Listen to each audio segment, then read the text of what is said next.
إن الحمد لله نحمده ونستعينه ونستغفره ونعوذ بالله من شرور أنفسنا وسيئات أعمالنا من يهده الله فلا مضل له ومن يضلل فلا هادي له وأشهد أن لا إله إلا الله وحده لا شريك له وأشهد أن محمدا عبده ورسوله صلى الله عليه وعلى آله وأصحابه أجمعين. أما بعد. Donc aujourd'hui, on va commencer un programme concernant l'étude de la biographie du messager d'Allah sallallahu alayhi wa sallam. Et ce programme sera divisé en 3 grandes parties.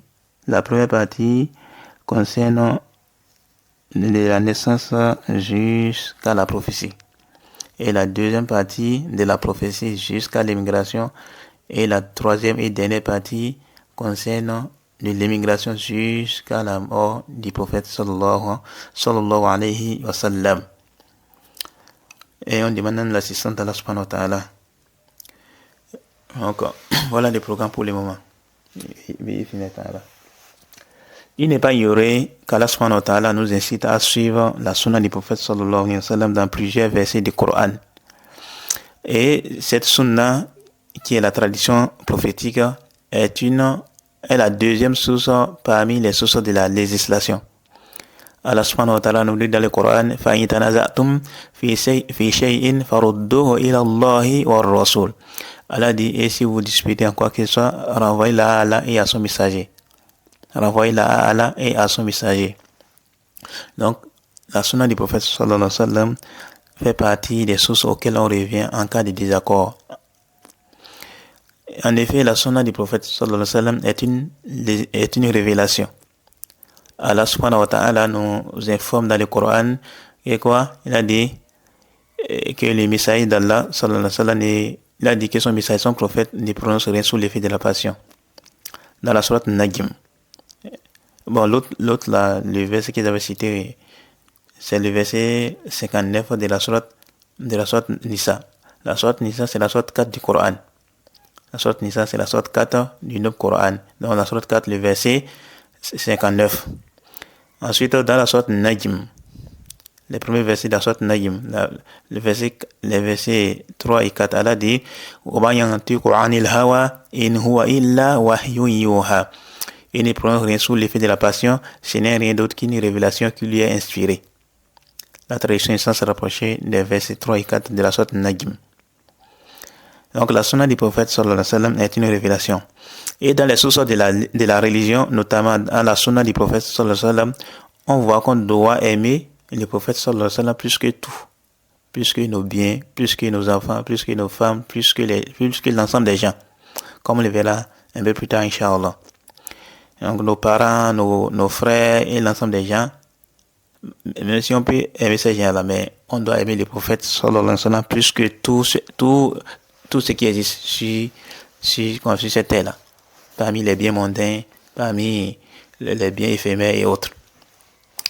Et cela se traduit par quoi? Donc, cet amour qui est éprouvé vis-à-vis du prophète sallallahu alayhi wa sallam se traduit par quoi? Parce que beaucoup de personnes peuvent dire quoi? J'aime les prophètes. Mais ça c'est une prétention. Ce sont les faits qui vont prouver si tu aimes vraiment les prophètes sallallahu alayhi wa sallam. Maintenant, l'amour du prophète sallallahu alayhi wa sallam se traduit par le suivi de sa sunna. Lorsqu'on voit qu'il est en train d'emboîter les pas du messager d'Allah sallallahu alayhi wa sallam, on voit que quand on dit que le prophète a ordonné telle chose, tu t'empresses pour l'accomplir.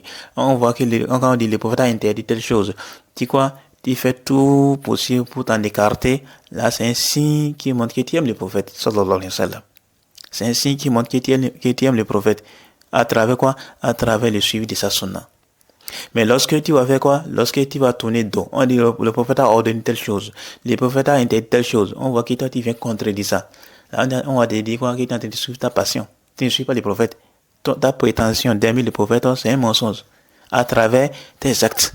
Donc tes actes dévoilent si tu suis réellement le prophète sallallahu alayhi wa sallam, ou bien si tes actes dévoilent si tu aimes réellement le prophète sallallahu alayhi wa sallam, ou bien si tu ne l'aimes pas réellement. Et souvent, Allah subhanahu wa ta'ala met à l'épreuve. Vous voyez, comment on appelle? Souvent, pour les gens, surtout chez nous en Afrique. Et même là, en Europe, on peut constater ça. Il y a des pratiques qui sont en contradiction avec la sunna du prophète sallallahu alayhi wa sallam. Comme par exemple, chez nous en Afrique, plus précisément en Afrique de l'Ouest, parmi les signes qui montrent que tu as du respect envers quelqu'un, le fait que tu t'accroupis. Tu vas t'accroupir pour saluer la personne. Tu vas t'accroupir pour saluer la personne. Au point où même quand tu vas chercher femme et que tu ne t'accroupis pas, on ne te donne pas. Ou bien, on te dit quand tu restes debout pour saluer, on te dit que tu es impoli. Ou bien, tu étais marié et puis ta femme ne t'accroupit pas pour saluer la belle famille, les beaux-frères, les belles-mères, les beaux-pères et autres. Si elle ne s'accroupit pas pour saluer, on dit quoi? Qu'elle est impolie. Et ça, c'est de l'impolitesse. Et ça, c'est pas du respect. Et le respect, c'est consiste à t'accroupir pour saluer. Tu vas t'accroupir. Certains même, ils vont même se coucher. Ça, c'est les pratiques qui sont connues. Mais qu'est-ce que l'islam dit par rapport à ça? Qu'est-ce que la sunna du prophète sallallahu alayhi wa sallam dit par rapport à ça? La sunna du prophète interdit ça. Et donc, qu'est-ce qui va se passer? Lorsque toi, tu sais très bien que le prophète a interdit ça, le fait de s'accroupir pour saluer les gens. Ça fait, au point même, les savants même diverger. Est-ce que c'est même cette pratique en elle-même là, est-ce que c'est des shirk ou pas? Il y a une divergence entre les savants. Les savants sont unanimes que c'est interdit, mais il y a une divergence sur un angle, sur un aspect. C'est quoi? Est-ce que cette pratique là, en elle-même là, donc la pratique en elle-même, le fait de s'accroupir pour saluer là, est-ce que cette pratique en elle-même c'est des shirk ou pas? Il y a une divergence entre les savants.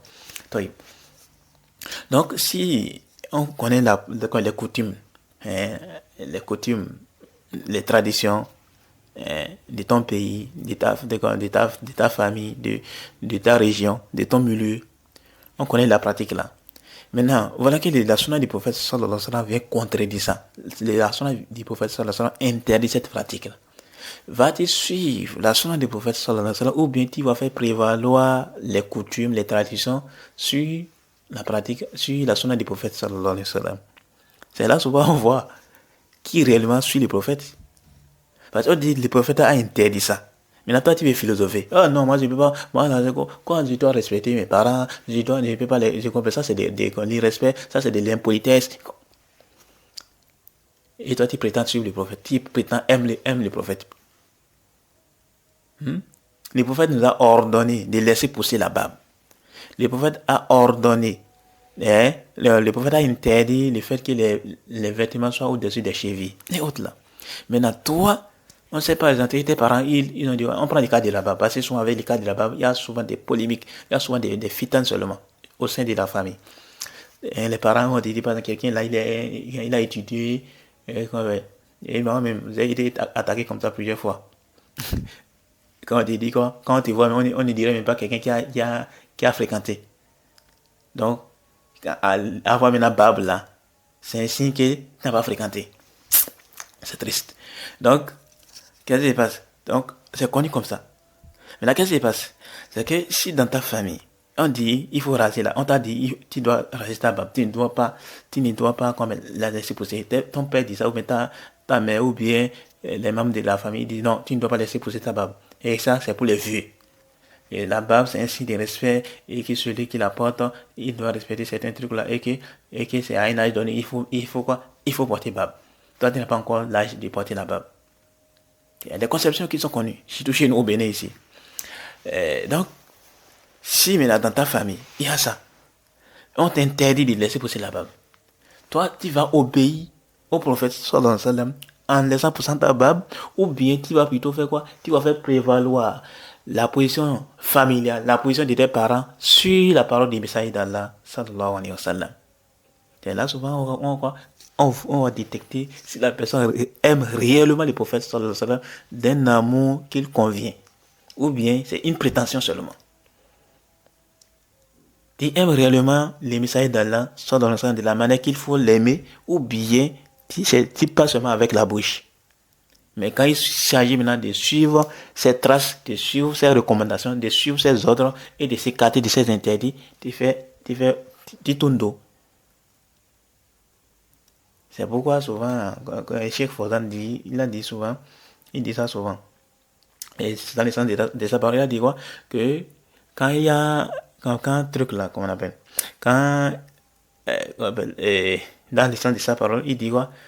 Chacun dit qui suit les prophètes, qui suit la sunna des prophètes, sallallahu alayhi wa sallam. Mais lorsque les fitan arrivent, lorsque les troubles arrivent, c'est là où on voit réellement qui suit réellement les prophètes, sallallahu alayhi wa sallam. Vas-tu te cramponner sur la sunna du prophète, sallallahu alayhi wa sallam, en faisant prévaloir sa sunna sur les paroles qui viennent contredire c'est comme ça sunna, ou bien tu vas faire quoi? Tu vas suivre les paroles, les coutumes qui viennent contredire la sunna du prophète sallallahu alayhi wa sallam, en délaissant la sunna du prophète sallallahu alayhi wa sallam.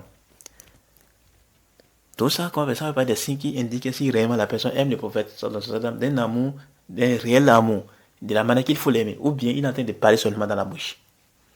C'est une prétention seulement, on aime le prophète, non, on aime le prophète. Les gens pensent qu'aujourd'hui, maintenant, l'amour du prophète consiste maintenant, on dit maintenant, on voit ça beaucoup sur les réseaux sociaux. Un cœur pour le prophète. Si tu aimes le prophète, tape telle chose. Si tu aimes le prophète, tape telle chose. C'est ça l'amour du prophète. Mais quand on dit maintenant, le prophète a interdit de laisser pousser la barbe. Le prophète a interdit de raser la barbe. Ou bien le prophète a interdit de laisser traîner les cheveux, au-dessus des cheveux. Le prophète a ordonné de laisser pousser la barbe. On voit quoi? Tu fais volte-face. Tu tournes dos. Quand la soin nous fasse et quand nous guide. Donc on doit faire très attention par rapport à ces trucs-là. On doit suivre le prophète sallallahu alayhi wa sallam, même si ça vient contredire les coutumes, même si ça vient contredire ce que tes parents disent. Tu dois faire prévaloir les propos du prophète sallallahu alayhi wa sallam sur les propos de quiconque. Même si c'est un savant que tu aimes, même si la parole de l'imam Malik, même si la parole de l'imam Shafi, même si la parole de certains compagnons. Il faut regarder. Quand certains compagnons ont dit quoi? Certains ont dit que lors des Hajj, on dit que Ibn Abbas a ordonné aux gens de faire des tamatons. Et les gens ont dit quoi? Aboubakar a dit ceci, Omar a dit ceci. Il dit quoi? Qu'est-ce qu'il les a dit?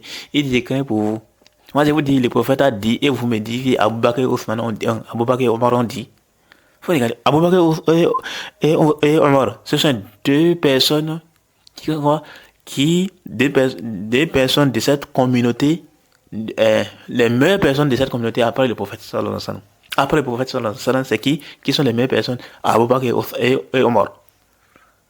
Donc lorsqu'il la parole d'Abu Bakr et la parole de Othman et la parole de Omar viennent contredire la parole du prophète, qu'est-ce qu'ils ont dit? Est-ce qu'on devait prendre la parole de ces deux grands compagnons?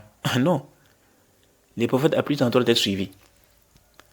Peu importe cette coutume-là, la coutume doit se plier aux ordres du prophète sallallahu alayhi wa sallam. Et ce qui est encore plus décevant, ce qui déçoit plus, ce qui est encore plus décevant, c'est quoi? C'est le fait de voir que ces gens qui parlent des coutumes, ce sont même des musulmans. Ce ne sont même pas des mécréants. Ce sont même des musulmans. Des parents sont des musulmans. C'est une famille musulmane. Mais quand même, ils vont faire quoi?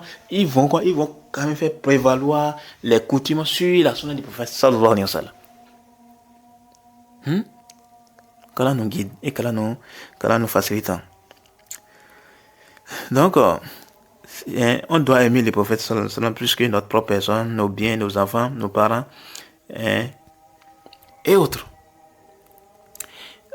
Et donc, si on doit aimer les prophètes sallallahu alayhi wa sallam, l'ensemble des gens, on doit aimer les prophètes sallallahu alayhi wa sallam plus que l'ensemble des gens, plus que nos parents, plus que nos biens et autres là, nos enfants et autres là. Alors, il nous incombe de faire quoi? De chercher à savoir qui est-il? Qui est ces prophètes-là? Qui est cette personne-là qu'on doit aimer plus que tout? Qui est ces personnes-là dont on doit coûte et coûte les suivre? Qui est ces personnes-là? Donc le prophète, qui est-il? Quelle est sa famille? Qui sont ses compagnons? Qu'est-ce qu'il a enseigné? C'est quoi le message? Son message concerne seulement les Arabes ou bien ça concerne l'ensemble des gens? Parce qu'on entend aussi beaucoup aujourd'hui. Ils ont dit que l'islam c'est la religion des Arabes. C'est la religion des Arabes. Et ce qui est bizarre, c'est que même les Arabes, ils rejetaient ça. Même les Arabes rejetaient ça. Que l'islam là, c'est une religion étrangère. Mais quand même, on a des gens, ici chez nous en Afrique, on dit quoi? L'islam, c'est une religion importée. C'est une religion des Arabes. Alors que même les Arabes, à qui le prophète sallallahu alayhi wa sallam était envoyé, il a d'abord commencé par prêcher. Ça, comme les gens les gens qui s'approchent. Donc, il a commencé avec sa tribu. Quand il a commencé avec sa tribu, les gens lui disent, ils ont dit quoi? Pour les répliquer, ils ont dit quoi? Que ça, c'est une religion étrangère. Et qu'ils vont suivre la religion de leurs ancêtres. Donc, les Arabes, même, eux-mêmes, ils ne reconnaissent pas que l'islam, c'est leur religion. Excusez-moi. Ils voient que c'est une religion étrangère. Mais à cause de l'ignorance des gens ici chez nous en Afrique, et parfois c'est même bizarre. Tu vois même quoi, certains musulmans qui vont répéter ça. C'est triste. Que non, l'islam c'est une religion étrangère. C'est la religion des Arabes. C'est triste. Qu'Allah nous guide. Donc, qui est ces prophètes-là qu'on doit suivre? Qui est ces prophètes qu'on doit aimer plus que tout? On doit chercher à savoir qui est-il réellement. Et quels sont ses enseignements? Quel est son message? Les différents parcours de sa vie. Qu'est-ce qui s'est passé? On doit chercher à savoir. Et cela ne peut se réaliser qu'à travers l'étude de sa biographie. Et l'étude de la biographie du prophète sallallahu alayhi wa sallam relève d'une grande importance dans la religion islamique. Parmi les choses qui indiquent l'importance de l'étude de la biographie du prophète sallallahu alayhi wa sallam, il y a, premièrement, que c'est une cause qui mène à l'augmentation de la foi. Si les gens de la sunna, la foi augmente et la foi baisse. La foi augmente et la foi baisse. Et il y a plusieurs preuves venues dans le Coran et dans la Sunna qui indiquent l'augmentation de la foi et la diminution de la foi. Ça, c'est un principe qui est connu dans la religion. La foi n'est pas stable. Contrairement à ce que les gens non, la foi est dans le cœur, ta foi est comme la foi de l'ange Gabriel, la foi d'Abou Bakr et autres. Ça, c'est une parole caduque. Les gens ont refuté ça. La foi baisse en fonction des péchés. La foi augmente en fonction de l'obéissance. Donc, plus tu obéis à Allah, plus ta foi va augmenter. Et il y a des causes qui font en sorte que ta foi augmente. Il y a des causes également qui font en sorte que ta foi baisse. Donc, quelles sont les causes qui font augmenter la foi? Quelles sont les causes qui font baisser la foi? Tu dois chercher à savoir ça. Et parmi les plus grandes causes qui font augmenter la foi, il y a quoi? La lecture du Coran. La lecture du Coran avec méditation, et sa mise en pratique, ça fait partie des causes qui font augmenter la foi. Parmi également l'une des plus grandes causes qui font augmenter la foi, il y a quoi? L'étude de la biographie du prophète sallallahu alayhi wa sallam. Le fait d'étudier la biographie du prophète sallallahu alayhi wa sallam, tout en faisant en sorte quoi? De quoi? On ne fait pas ça seulement juste pour se cultiver, autant on cherche à tirer des leçons, des profits. Quelles leçons on en tire quand on étudie la biographie du prophète sallallahu alayhi wa sallam? La personne en étudiant la biographie du prophète sallallahu alayhi wa sallam, il cherche à se rapprocher d'Allah subhanahu wa ta'ala. Il cherche l'agrément d'Allah subhanahu wa ta'ala. Il cherche à suivre les pas du message d'Allah sallallahu alayhi wa sallam à travers l'étude de la biographie du prophète sallallahu alayhi wa sallam afin de pouvoir prendre connaissance des différents événements qui ont pu avoir lieu durant le parcours du message d'Allah sallallahu alayhi wa sallam. Donc, la personne qui est en train d'emboîter ses pas, il est en train d'étudier la biographie du prophète sallallahu alayhi wa sallam pour ces raisons, ça va faire quoi? Ça va faire augmenter sa foi. Contrairement à quelqu'un qui veut juste se cultiver, c'est tout. Lui, il s'en fout seulement. Lui, c'est besoin de prendre des informations. Il veut savoir seulement qu'il a dit qu'est-ce qui s'est passé dans la vie du prophète. Il y a des choses qui s'est passé. Autre. Lui, son cas, c'est à part. Mais quelqu'un qui est en train de voir, il est en train d'étudier pour tirer pour tirer quoi? Des leçons. Pour pouvoir suivre les prophètes sallallahu alayhi wa sallam, pour pouvoir aimer les prophètes sallallahu alayhi wa sallam, pour pouvoir se rapprocher d'Allah subhanahu wa ta'ala. Ça serait vraiment une grande cause pour que sa foi puisse augmenter. Ainsi que d'autres causes qui font augmenter la foi. Donc, l'étude de la biographie du prophète sallallahu alayhi wa sallam, ça fait partie de l'une des plus grandes causes qui font augmenter la foi. Parmi également les choses qui indiquent, donc, deuxièmement, donc parmi les choses qui font augmenter, qui indiquent l'importance de l'étude de la biographie du prophète sallallahu alayhi wa sallam, il y a quoi? Il y a le fait que le prophète sallallahu alayhi wa sallam, il est le modèle à suivre. Donc là, parmi les choses qui indiquent l'importance de la biographie du prophète, il y a quoi? Le fait que le prophète sallallahu alayhi wa sallam, il est le modèle à suivre. Allah nous dit dans le Coran, laqad kana lakum fi rasulillahi uswatun hasana. Uswatun hasana. لمن كان يرجو الله واليوم الآخر وذكر الله كثيرا. Ça c'est le verset 21 de la sourate Ahzab où Allah dit sur notre tradition sans se rapprocher. En effet, vous avez dans les messages d'Allah un excellent modèle à suivre pour quiconque espère en Allah et au jour dernier et évoque Allah fréquemment. Ça c'est le verset 21 de la sourate 33 du Coran.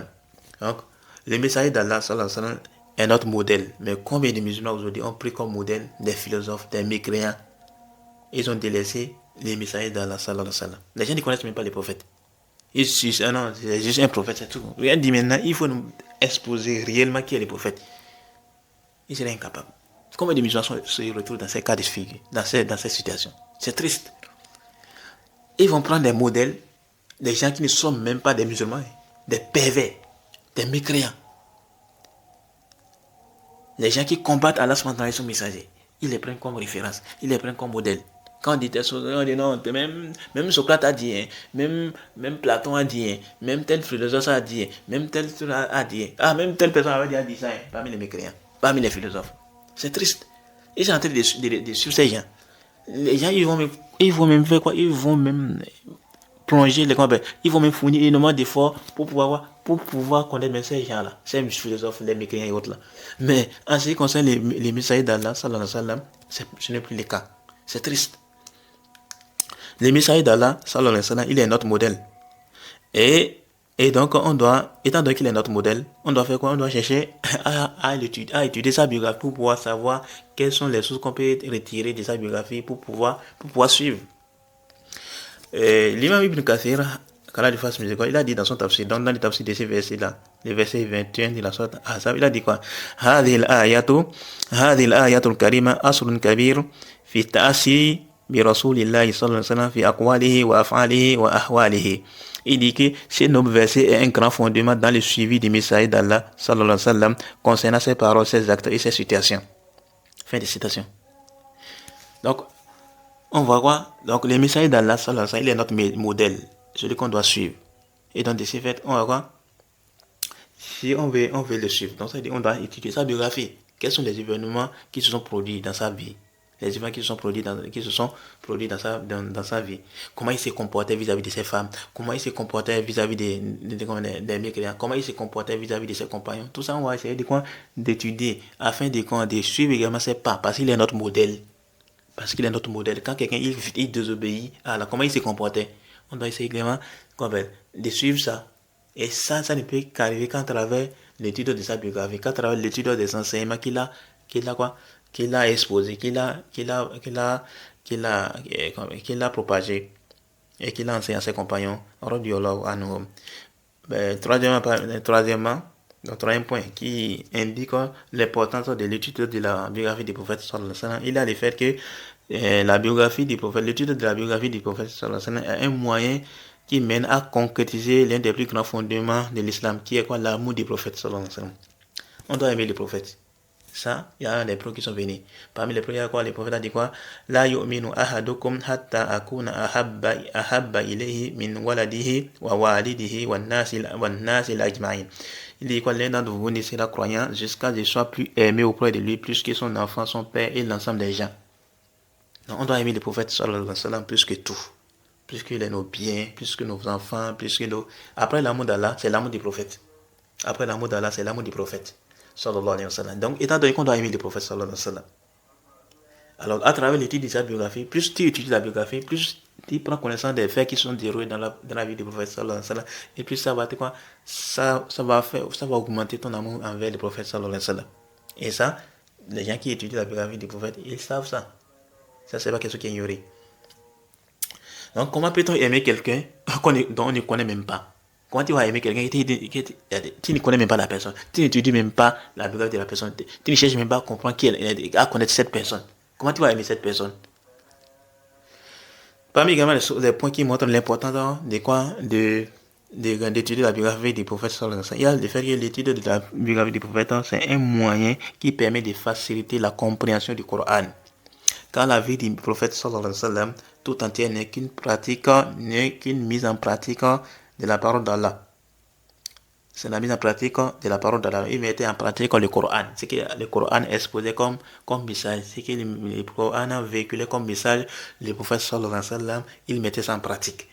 Et c'est justement la raison pour laquelle lorsque Aïcha radhiyallahu anha a été questionnée sur le comportement du prophète, qu'est-ce qu'il a dit? Kana khuluquhu al-Qur'an, que son comportement était le Coran. Mais ici, il faut faire attention. Il y a certaines personnes qui disent quoi? Le prophète était le Coran qui marchait sur la terre. Ça, c'est très grave ça. Que le prophète sallallahu alayhi wa sallam était un Coran qui marchait sur la terre. Ça, c'est une parole très très grave. C'est une parole même de la mécréance, ça implique même la mécréance. Parce que le Coran, c'est la parole d'Allah. Et la parole d'Allah, ça fait partie des attributs d'Allah. Et les attributs d'Allah ne sont pas créés. Les prophètes, c'est une créature. Donc comment on va dire que le prophète, c'est un Coran qui marche sur la terre? Plutôt, le prophète, sallallahu alayhi wa sallam, il faisait quoi? Il mettait en pratique les enseignements du Coran. Pas que c'est le Coran qui marchait sur la terre, non. Comment ça, c'est le Coran qui marchait sur la terre? On entend ça de la part de certains musulmans. Les prophètes, ils se comportaient de la manière que le Coran demandait. Donc le comportement que le Coran expose, on le trouve sur la personnalité du prophète sallallahu alayhi wa sallam. Donc tu veux connaître, c'est pourquoi quand ils ont demandé au prophète, ils ont demandé à Aïcha quel était le comportement du prophète, il a dit quoi? Son comportement était le Coran. Donc il mettait en pratique le Coran. C'est que le Coran disait là, il mettait ça en pratique. Donc tu veux suivre les pas du messager d'Allah sallallahu alayhi wa sallam, alors quoi? Il regarde comment c'est que le Coran véhicule comme comportement. Donc tu vas trouver dans le Coran les comportements, dans le Coran, les messages que le Coran véhicule, c'est quoi? Tu vas trouver ça sur la personnalité du messager d'Allah, sallallahu alayhi wa sallam. Il met ça en pratique. Et Allah subhanahu il a quoi? Il a fait l'éloge de son comportement. Il a fait l'éloge de son comportement.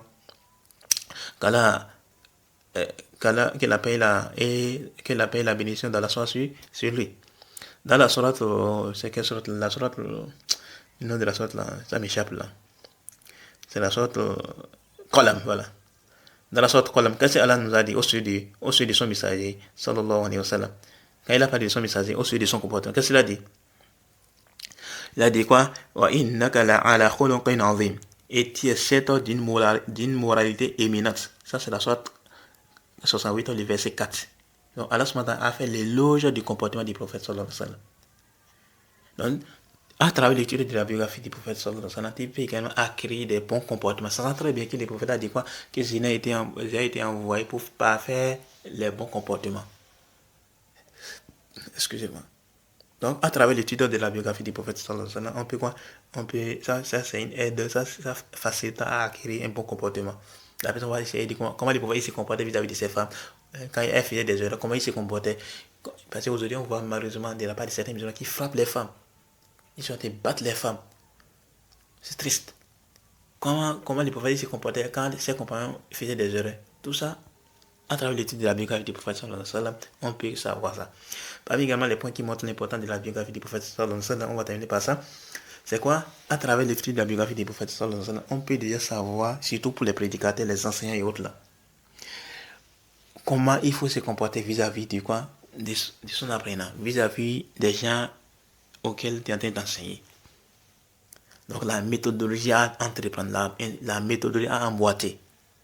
Par exemple, par quoi on doit débuter la prédication? Comment doit-on faire la prédication? Comment doit-on se comporter vis-à-vis des gens qui contredisent les principes de la religion?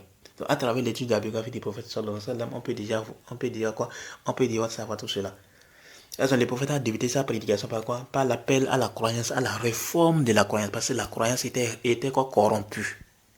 Et donc il a d'abord commencé par la réforme de la croyance, sachant très bien qu'il y avait des choses qui n'étaient pas bien, qui n'étaient pas convenables. Lorsque le prophète était venu, il a vu des perversités qui étaient présentes, la consommation de l'alcool, les injustices qui étaient répandues, a fait de quoi le maître, ils enterraient les filles vivantes, et ainsi de suite, des tas de perversités seulement qui étaient répandues. Mais le prophète a d'abord commencé, il a d'abord débuté sa prédication par quoi? Par la réforme de la croyance, en les appelant vers quoi? Vers le tawhid, et il les mettait en garde contre les shirk. Et il a demandé à son compagnon Muaz ibn Jabal, lorsqu'il a envoyé au Yémen, il lui a dit quoi? Il lui a dit de débuter par ça. Donc, à travers l'étude de la biographie du prophète sallallahu alayhi wa sallam, on peut déjà voir ça, on peut déjà s'en rendre compte de ça. Comment le prophète sallallahu alayhi wa sallam il s'est comporté vis-à-vis des gens qui contredisent les principes de la religion. Comme vous regardez, comment il s'est comporté vis-à-vis du bédouin qui a quoi? Qui a uriné dans sa mosquée. Et comment il s'est comporté vis-à-vis de Muaz ibn Jabal quand il avait fait une erreur, il durait dans la prière. Donc, à travers l'étude de la biographie du prophète sallallahu alayhi wa sallam, on peut déjà faire la part des choses. Comment le prophète s'est comporté vis-à-vis des 3 compagnons qui étaient restés derrière lors de la bataille.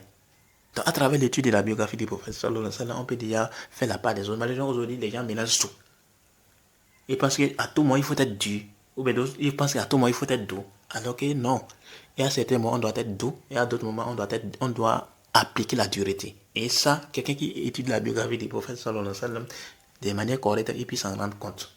Donc voilà quelques points qui montrent l'importance de la biographie du prophète sallallahu alayhi wa sallam. Et ceux qui veulent plus de détails, ils peuvent retourner au livre de Cheikh Abdurrazak Al-Badr. Donc les explications de Cheikh Abdurrazak Al-Badr concernant la biographie du prophète sallallahu alayhi wa sallam. Il a essayé d'exposer un certain nombre de choses qui montrent l'importance de la vie du prophète sallallahu alayhi wa sallam. Donc, ceci est un résumé concernant l'importance d'étudier la biographie du prophète sallallahu alayhi wa sallam. Ensuite, il y a plusieurs livres qui ont été écrits de manière spécifique pour mettre en évidence la vie des messages d'Allah sallallahu alayhi wa sallam. Il y a plusieurs savants qui ont écrit des livres dans ce domaine. Parmi les livres qui ont été écrits, il y a certains qui sont volumineux, il y a d'autres qui sont résumés, il y a plein de livres qui ont été écrits. Il y a les livres Al-Fusul fi Sirati Rasul d'Ibn Kathir, il y a les livres d'Al-Hafid Al-Hakami Amali fi Sirati Nabawiyya. Il y a également les poèmes Al-Urujuzat al-Mi'iyya fi Dhikri Hali Ashraf al-Bariyya d'Ibn Abil Aiz Al-Hanafi. Il y a également d'autres livres. Beaucoup de livres ont été écrits pour parler de la biographie du prophète sallallahu alayhi wa sallam. Et on va terminer par ceci. Et c'est quelque chose, nous sommes éprouvés à cette époque-là. Il y a les gens qui vont faire quoi? Ils réalisent des films. Pourquoi? Pour retracer l'histoire du prophète sallallahu alayhi wa sallam. Comme les films Arisala. Les films Arisala, ou bien la vie du Messaïd d'Allah sallallahu alayhi wa sallam. Il y a certaines chaînes même qui font la biographie du prophète sallallahu alayhi wa sallam durant la période du mois de Ramadan, sous forme de dessins animés et autres. Tout ça, c'est un égarement. Les savants, ils ont mis en garde contre ça. Les savants ont mis en garde contre ça. Le fait de retracer la biographie du prophète sallallahu alayhi wa sallam sous forme de films. Et en ça, il y a un mensonge. Premièrement, personne n'a vécu à cette époque pour voir comment sont réellement les personnages du prophète sallallahu alayhi wa sallam et de ses compagnons. Il y a en soi un mensonge et un rabaissement des compagnons du prophète sallallahu alayhi wa sallam. Et il y a même une série là qu'on appelle la série des Umar. Ça, il faut faire très attention. Deuxièmement, certaines personnes croient que les personnages se trouvant dans ces films-là sont réellement les compagnons. Et donc, lorsqu'on parle d'Abou Bakr, sa réflexion se dirige vers l'image de celui qui a été représenté comme Abou Bakr. Et la personne croit que c'est ainsi qu'Abou Bakr est. Alors que non. Troisièmement, la plupart de ces films réalisés pour retracer la biographie du prophète sallallahu alayhi wa sallam et de ses compagnons, radiyallahu anhum, sont remplis de fausses histoires. Des histoires dormies debout, des histoires inventées, des mensonges, des choses inventées et non authentiques. Beaucoup, que ce soit dans la Risala, dans le film Risala, beaucoup ont suivi ça. Ou bien même dans la biographie, dans la série de Umar, sur la biographie du prophète sallallahu alayhi wa sallam. Et même après, il y a certains qui disent que même que Risala, c'est un mécanicien qui a fait ça. Oh non, je ne sais pas. Les savants, ils ont mis en garde contre ça. Les films là, sur la biographie du prophète sallallahu alayhi wa sallam, ils ont mis en garde contre ça. Il faut faire très attention. Il faut faire très attention. Les gens, ils utilisent ça. C'est vrai que les gens, ils ne représentent pas le prophète sallallahu alayhi wa sallam. Mais sauf avec les dessins animés là, ils vont faire quoi? Ils vont faire juste une lumière là et autre. Mais en général, ils ne représentent pas le prophète sallallahu alayhi wa sallam. Mais ça, même s'ils ne représentent pas le prophète, eh bien, c'est quand même un égarement. Parce qu'il y a des mensonges dedans. Ils vont reprendre des personnes qui ne sont même pas du tout les compagnons du prophète sallallahu alayhi wa sallam. Et c'est un mensonge. Et il faut prendre garde. Et les savants ont mis en garde contre ça. Beaucoup de savants ont mis en garde contre ça. Les chiens Abdel Mohsen Al-Abbad, il a même fait un écrit il y a déjà des années sur ça, où il mettait en garde contre cette pratique-là. Beaucoup de savants ils ont mis en garde contre ça. Donc il faut faire très attention par rapport à ça. Donc on va s'arrêter ici. Subhanakallah wa bihamdika ashhadu an la ilaha illa anta astaghfiruka wa atubu ilaik. Assalamu alaikum wa rahmatullahi wa barakatuh.